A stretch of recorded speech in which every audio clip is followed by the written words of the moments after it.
Okay, Assalamualaikum. Jom saya explain sikit. Okay, saya ada suruh salin simpanan. Okay, simpanan terbahagi kepada dua. Just tulis tetap dengan semasa. Tak payah mention dalam dia. Okay, tetap. Tetap means dia maintain. Kalau sebulan dia letak RM10, RM10 lah. Okay, semasa ni dia tak tetap. Dia kadang-kadang ada, kadang-kadang tak ada, macam tu. Okay, next saya telah suruh awak salin tentang pelaburan. Pelaburan terbahagi kepada 3. Pelaburan hartanah, pelaburan saham dengan amanah saham. So, 3 ni tak payah detail sangat. Just masukkan 1, 2, 3 saja. Tak perlu dia punya explanation bawah. Okay?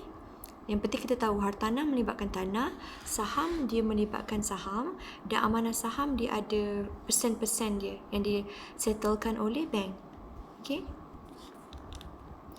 Next adalah saya suruh awak salin tentang contoh 2, betul tak? Contoh 2 which is datang dengan formula I sama dengan PRT.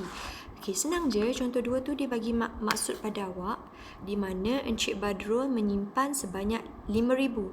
5,000 ni amount yang dia simpan. Principal, saya dah ajar principal P. So, dia adalah dengan kadar rate kadar 3%. So, 3/100. Sekarang dia tanya, apakah faedah? Apakah faedah dalam bahasa Inggeris interest? Apakah interest dalam tempoh 2 tahun? Dekat sini dia mention 2 tahun. So, time lah.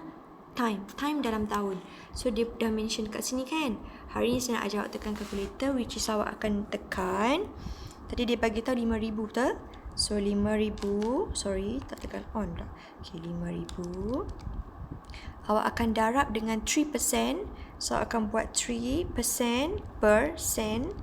Boleh macam ni Darab dengan, tadi awak nampak PRT kan? PRT. T tadi kata 2 tahun. So, awak akan darab 2. So, dia akan dapat 300. So, faedah dia adalah 300. So, untuk pertama senang lah. Yang kedua adalah melibatkan faedah yang susah sikit. Yang ni mudah. Okay, kita panggil dia mudah. PRT je. PRT. Yang kedua susah sebab dia melibatkan per ataupun dia melibatkan per yang kat dalam, lepas tu dia melibatkan kurungan pula. So dia adalah kita panggil faedah compound. Compound ni maksudnya dia ada gabungan. Okay, so akan nampak dekat sini P masih sama, R masih sama, T masih sama. Principal, okay, simpanan dia tadi, rate, kadar, time, masa. Any number of bilangan. Saya dah suruh salin semalam kan?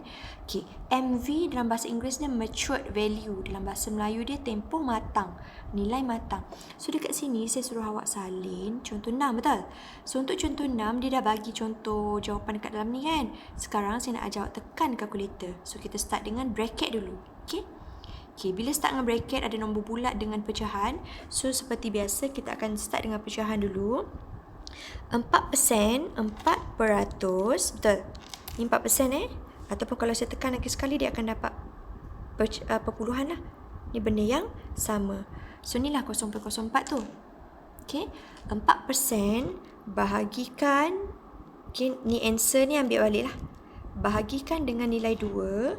Sebabnya formula atas ni ada bahagi dengan 2. Nampak ni? R 4% bahagi dengan number of 2. Mana number of 2 ni? Ni setiap 6 bulan. 1 tahun kan 12 bulan. So bila 12 bulan, kalau kita ada Januari sampai Jun, Julai sampai Disember, so ada 2 kali kat situ, betul? So kita akan letak number of 2. So 0.04 ni bahagi 2, awak akan dapat 1/50. Sama dengan 0.02. Yang belah sini lah. Okay, sebelah ni yang saya tutup ni. So, dia akan tambah dengan nombor bulat. 1 tambahkan dengan dia. Saya letak answer lah. Maksudnya 1 tambah dengan answer ni. So, akan dapat RM1.02. Okay, RM1.02 tu yang ni lah. Yang kat dalam kurungan. Okay, yang kat dalam kurungan. Nanti awak akan ambil balik nombor 2 ni, N. Nombor 3 ni T. Which is T ni dia dah cakap dah sepanjang 3 tahun. Ni, tahun ketiga. Tahun ketiga tu 3 tahun lah. So, 2 darab 3, 6, betul? 2 darab 3, 6. Bermakna yang bracket ni akan darab sebanyak kuasa 6. Inilah. Kita dah belajar kan sebelum ni kuasa. Dalam tajuk angka bererti bentuk piawai. So, sebelah kanan ni awak dah settle. Sekarang awak nak darab belah sini pula. Sama tak ni? 1.1262. 1.1262. Bunda lah. Okey. Sekarang saya darab dengan 15,000. Darab dengan 15,000. So, akan dapat 16892. 16,892. Okey. Try. So, akan stop sampai contoh 6.